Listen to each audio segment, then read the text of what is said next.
দেখিবলৈ পোৱা যায় এক প্ৰকাৰ লোকাৰণ্য পৰিৱেশৰ সৃষ্টি হয় ঢাক ঢোলৰ শব্দই ৰজন জনায় যদিও এইবাৰ কিছু ঢাক ঢোলৰ শব্দ আছে কিন্তু সকলোৱে সেমেকা মন লৈ আহিছে দেৱীক বিসৰ্জন দিয়াৰ উদ্দেশ্যে আমি পোনপটীয়া পৰিৱেশটো দেখুৱাম প্ৰদীপ আছে প্ৰদীপে দেখুৱাব বিভিন্ন প্ৰান্তৰ পৰা অহা যিসকল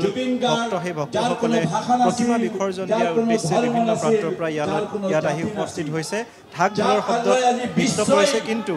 তেওঁলোকৰ মনত যি উৎসাহ উদ্দীপনা থাকিব লাগিছিল সেই উৎসাহ উদ্দীপনা তেওঁলোকৰ নাই কাৰণ আমাৰ সকলোৰে প্ৰাণৰ শিল্পী হিয়াৰ আমঠু জুবিন দা আমাৰ মাজৰ পৰা আঁতৰি গৈছে সেয়েহে তেওঁলোকে যি ধৰণে বিদায় দিব লাগিছিল সেই ধৰণে বিদায় দিব পৰা নাই প্ৰত্যেক বছৰে দেখিবলৈ পোৱা যায় কেৱল এই ৰাজপথটোতে দেখিবলৈ পোৱা যায় এক প্ৰকাৰ দীঘলীয়া ৰেলী আৰু প্ৰত্যেকটো ৰেলীয়ে নৃত্য কৰি আহে কিন্তু আজিৰ দিনটোত সেই যি ৰেলী সেই ৰেলী আধ্যাত্মিকতা ৰক্ষা কৰি তেওঁলোকৰ যি পৰম্পৰা সেই পৰম্পৰা অনুসৰি ঢাক ঢোলৰ শব্দত তেওঁলোকে নৃত্য কৰিছে সাধাৰণভাৱে নৃত্য কৰি তেওঁলোকে দেৱীক বিসৰ্জন দিয়া পৰিলক্ষিত হৈছে আনফালে এই যিটো পথ আমি দেখুৱাইছোঁ এই পথটোৰে গৈ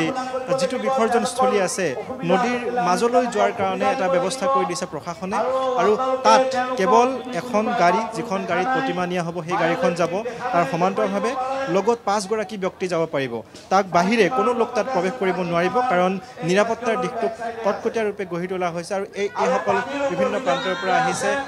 আপোনালোক ক'ৰ পৰা আহিছে কিৰণ হাউচিং কমপ্লেক্স বিসৰ্জন দিলে নাই দিয়া এতিয়া দিবলৈ গৈ আছোঁ কিন্তু পূৰ্বৰ দৰে উৎসাহ নাই জুবিন দা নাই জুবিন দা থাকিলে বেছি উৎসাহ থাকিলে হয় এতিয়া নাইকিয়া হৈ গ'ল পূজাটো কৰিব লাগে সেইকাৰণে কৰা হ'ল আৰু কেৱল আধ্যাত্মিকতা বজাই ৰখা হৈছে নহয় আমি বজাই ৰাখিছোঁ চববিলাক এনেকৈ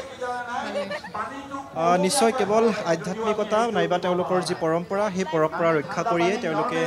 এই ধৰণে বিসৰ্জনস্থলীলৈ ওলাই আহিছে আৰু আমি কৈছোঁৱেই যে এই অঞ্চলটোত পাণ্ডুৰ এই অঞ্চলটোত প্ৰায় 100খনতকৈ অধিক পূজা আছে আৰু প্ৰত্যেকখন পূজাৰ যি প্ৰতিমা সেই প্ৰতিমা এইটো স্থানত আমি যিটো স্থানত উপস্থিত হয় আৰু ৰূপমলৈ আপোনাক এই মুহূৰ্তত ধন্যবাদ জ্ঞাপন কৰিছোঁ আপুনি পাণ্ডুঘাটৰ পৰা পৰিৱেশ দেখুৱালে আৰু সকলোৰে